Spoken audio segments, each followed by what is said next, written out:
met her in the fall. He took her to a movie, and when they done it all,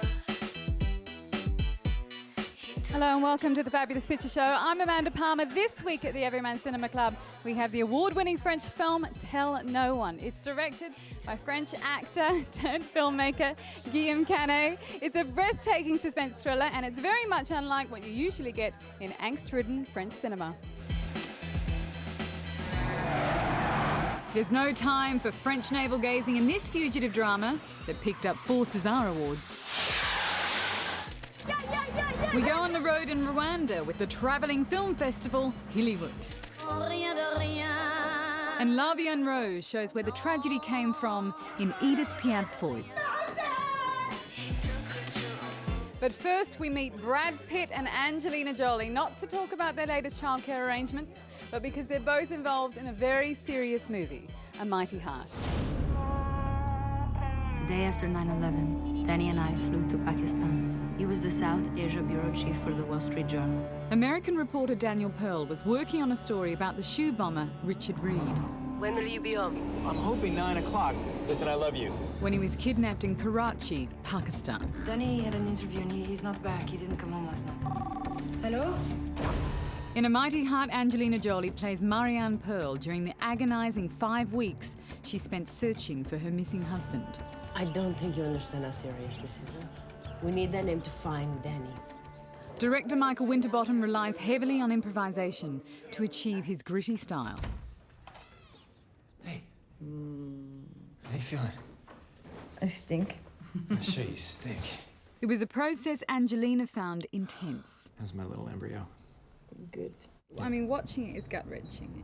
Playing it, where do you fall back on something like that? Is it Michael Winterbottom? Where do you go? Well, I had my family there with me.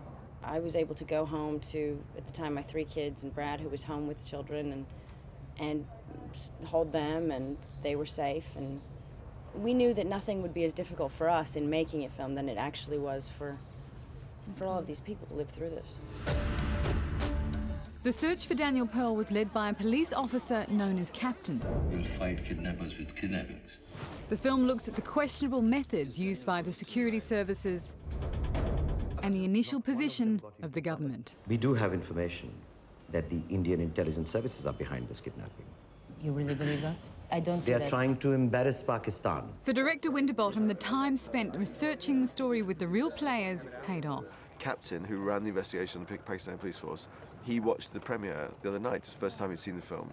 And I travelled back in the car with him afterwards, and he said he forgot he was in a cinema. He just felt he was reliving the story. We're going to create a beautiful world together. In many ways, A Mighty Heart is an unlikely film about the murder of a Jewish American in a Muslim country. How far are we going? Is it far? It's been praised for not judging the perpetrators, yet it's funded by a major Hollywood studio and boasts one of the world's biggest stars. I don't think this is the business of a journalist. Forgive me for correcting you, but it is absolutely the business of a journalist. Much of the credit for pulling off this improbable feat goes to Brad Pitt, who, as well as fending off the paparazzi and babysitting the kids, helped produce the film. You want to move into other socially conscious films as well. That seems to be Well, I believe that that's the power of art at its best, that it can be a commentary on our world as well, and actually tell us something about ourselves, which is Marianne to me. I remember her first interview vividly, and it wasn't the victim. If I stop trying to create this dialogue, then I stop believing in everything else. And I can't do that. I'm pregnant. It was almost an epiphany for me of this is the direction, this is the right direction. Brad, Hollywood is the most successful film industry today. Will we see more films like this that hopefully will encourage dialogue, tolerance, understanding, anti-stereotypes? I mean, that's what the world is asking for. Sure we will, of course we will, and we'll also then take it too far and exploit it. I like to believe that there is an evolving responsible consciousness. I don't know. It could be. Feel it? I mean, in the world. I mean, in capitalism. I mean, in journalism. I mean, in politics. I mean, in Hollywood. I can't get through to Danny. And Pitt's already got Hollywood to make a film about issues critical to Pakistan today. I can't tell you. You can't tell us. Why is that? Is that because they paid you for Danny? I mean, like, how much did they pay you for Danny? Some fear this may be an anti-Pakistan movie. He has a gun to his head. But Pakistani actor SAJID HASAN says it's striving to show the truth. I think it'd be a great opportunity for Pakistani audiences to come and see objectively as to what happened and realize that tragedy, no matter who it befalls, whether it's a Muslim or a Jew or a Christian, whoever goes through a personal tragedy like this will suffer. And humanity suffers because of this. From a man obsessed with getting the story to a woman obsessed with drink, drugs and singing. The latter, she was very good at. La Vie en Rose is a biopic of the legendary and complex singer, Edith Piaf.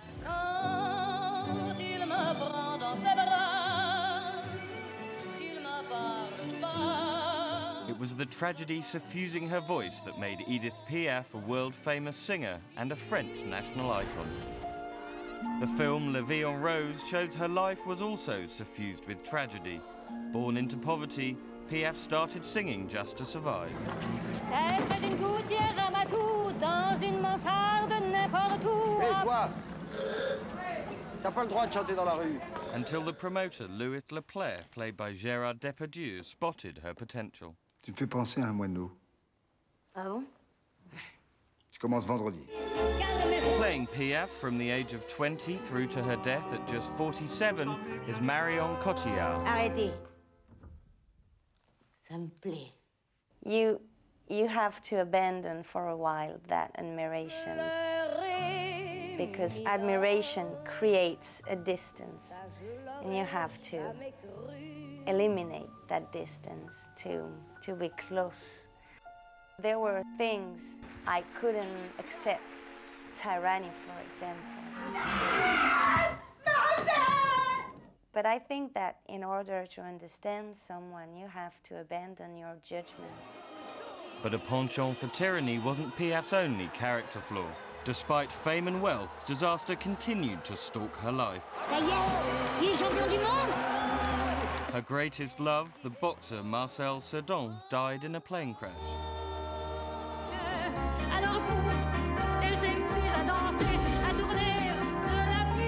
And she numbed the pain with alcohol and drugs.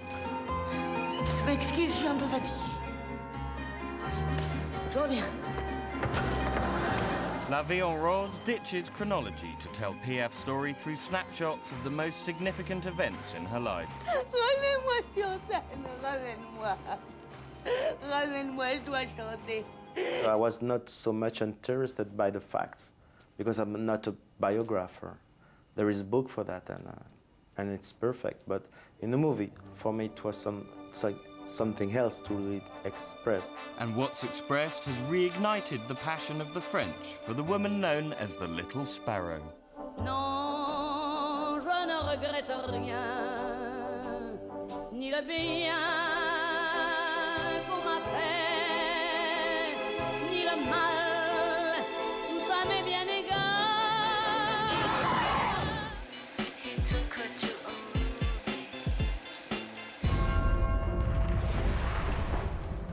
As you may know, there have been unusual occurrences all over the world. Apparently the dialogue doesn't get much better. Johnny, I just bought this tux. But comic fans with advanced suspension of disbelief skills will love the Fantastic Four sequel, Rise of the Silver Surfer. Oh, that is cool. This surfer's no dude, but out to destroy the planet. All that you know is at an end. Which is where the Fantastic Four and their spandex suits come in. No, Johnny! With around $130 million, they turn things like this into this. And improve their actors' physique. Beneath the spandex, there is a muscle suit, just to enhance what's already there. I feel pretty good when I wear the spandex suit. Driving London tweens wild with former couple Justin Timberlake and Cameron Diaz, who came together in the blockbuster season's latest sequel, Shrek the Third. Good morning to you, and you, and you. They grow up so fast. Okay, you have a very full day filling in for the king and queen. Shrek's asked to take on the crown of Far, Far Away. Shrek! But reluctant to leave his swamp, he tries to pass it on to Timberlake's Prince Artie. I don't want to be king. With Shrek 2 taking nearly $1 billion, expect this franchise to run until the last drop of green slime. Oh, no. In part 2, we're screening the French film Tell No One, which was co-written, directed, shot, you name it, you seem to do it. But you had quite a nice life as an actor beforehand. Yeah, I'm so stupid, I don't know why it takes so much work. Well, you're obviously very good at it. You won 4 Césars, which are the French equivalent of the Oscars. Was that a surprise? I was really surprised, yeah. Whereas you're 34 and it was your second feature film, yeah? Yeah. Not bad. Well, we'll get to see the film in part 2. He met her in the